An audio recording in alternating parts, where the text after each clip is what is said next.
Hi, I'm a high school social studies teacher from Texas, and I wanted to take a minute and talk about how important the walkaway movement is to the foundation of our government and society as set up by the founding fathers, and how the idea of identity politics, which has really taken over our political system, how detrimental that is and how bad that is. I think we're all familiar with identity politics and the idea that if you fit into a box based on your race, skin color, ethnicity, gender, etc., that you have to vote a certain way. But that's never really what the founding fathers intended. They wanted us to pay attention to the candidates, to look at the issues. But it's not just identity politics. A lot of it is single issue politics too. And one really good example of that is abortion. And this tends to be more of a right-wing single issue than a left-wing single issue, but it's still bad. If you are voting for a candidate and you're only interested in one issue, and that's why you vote a certain way, you need to probably reevaluate that as well. Because there's a lot more issues on the table than just the one that you might be interested in. And even if the rest of them don't affect you directly or you don't really care about them, you still need to know the person you're voting for. You need to know what their view is on those issues as well. And make an educated decision about, do I really want to vote for this person? Because that person may agree with you on that one single issue, but they may really disagree with you on everything else. So it's important to know all of the issues on the table and what both candidates or all of the candidates' views are on all of them. Identity politics really started in the 1960s during the civil rights movement. And we can blame Lyndon Johnson for that because he's the one that championed the identity politics movement. And a lot of people think that he was a really big supporter of civil rights, but he wasn't. He was a big supporter of making people vote Democrat. That's what he wanted to do. That was his goal. And he hated black people. And you might be thinking, well, then why would he support a movement to give black people more rights if he hated them?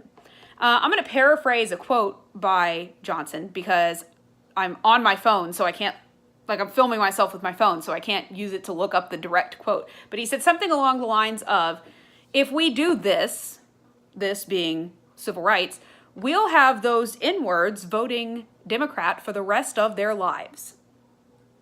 That's what he thought. He thought that black people weren't smart enough to be able to think for themselves, that they would just blindly vote Democrat because the Democrats help them. Unfortunately, in some respects, he was correct about that. There are a lot of people, black people, who will only vote Democrat now because of the civil rights movement. But if we really want to look at that in the party, the Democrats were also the people that championed slavery, just like they, more so than they championed the civil rights movement. They actually started a war to break away from the government so that they could have the right to own slaves. I'm not saying the Civil War was started over slavery. It wasn't.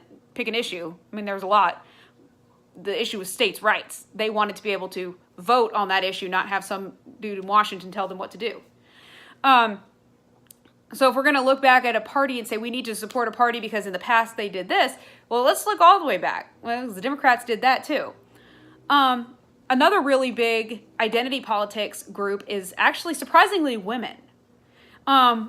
Liberal feminist women believe that all women should vote Democrat because they are pro-choice, because they're feminists, because they, pick something. They're all really kind of shallow reasons, but whatever. Any reason, and I'm not just picking on that. I'm saying in general, identity politics is shallow. It's taking one issue or one aspect of politics and pretending like it's super important, even at the expense of ignoring everything else. But in this case, as a conservative woman, I'm conservative. I'm not necessarily Republican, but I'm a constitutional conservative, libertarian. I get told on a regular basis by liberal women on social media when I point out the fallacies in their rantings, that I get told regularly that I deserve to be raped because I'm not liberal or I'm not a feminist.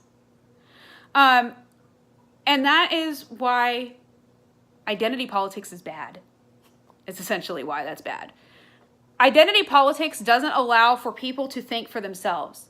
And if you try to think for yourselves, you're labeled as a traitor to your people. They throw insults at you. They can't handle it, because if you step out of the box and you walk away, then other people might see you do that and they'll want to do it too. And then their method of control fizzles away. And that is what the founding fathers would want. They wanted us to be free thinkers. They didn't want us to just blindly vote for people. They set this up so that we could look at each candidate's views, and granted, then they didn't have a good way of, promoting it as much as we do now. But if we just blindly vote for anybody that has an R or a D after their name, then we're spitting in the faces of the people who gave us the right to do that. They didn't want us to be like that about it. And it's dangerous to be like that about it, because people can hide their... look at the last election. Look at 2016. Hillary hardly campaigned at all. Every one of her supporters, when they were asked, well, what is her issue? What is her view on this issue? They couldn't tell you because they didn't know. She was just banking on the identity politics that all the women would vote for her because she would be the first woman president, that all the black people would vote for her because she's a Democrat. That all the Hispanic people would vote for her because she said that, she wanted to be lax about the border and let people come from Mexico up into here with no problems. She was banking on identity politics. And it's dangerous to do that, because what was her view on anything else? We don't know. We don't know what she stood for. She never told anybody. And if we continue to allow people to be that way, our elections are going to become identity politics only. There's not going to be a debate. There's not going to be a platform. It's just going to be Democrat versus Republican. And you're going to have no idea who you're voting for and what they believe and what they stand for.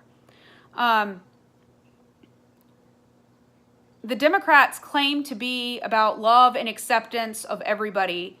They claim to be pro-choice. They claim to be against hate until you disagree with them politically. They accept the LGBT community with open arms until one of those LGBT people decides that they don't want to be a Democrat anymore. And then all of a sudden they're shunned from that group. Or they're all about pro-choice until a woman like me chooses to not be a part of their line of thinking, and then all of a sudden I deserve to be raped.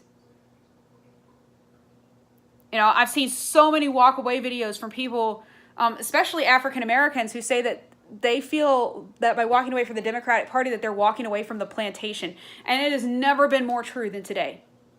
Because that's what they want. They want to mentally enslave us to be a part of these identity politics boxes. And we have to break away from that. And I firmly encourage you, strongly encourage you to share this video and other videos with your friends that haven't maybe found that courage or motivation to walk away yet, because until we fix the identity politics issue, we can't get either train, the Republican or Democrat, back on the right track. We have to fix the problems with our society and our politics before we can fix anything else about our country. Otherwise, it's just going to become, the last 2 years have been a constant stream of posts wanting to impeach a president because they don't like him, and planning to get as many Democrats in office as possible by the left. That's all their platform is right now. That and socialism. We have to force people to have an opinion, to take a stance, to let us know what they're going to promote if they are elected. We can't fall into identity politics. We all have to walk away from the little boxes that the Democrats want to force us to be in. So be a free thinker, think for yourself, and share this video with others so they can do it too. Thank you.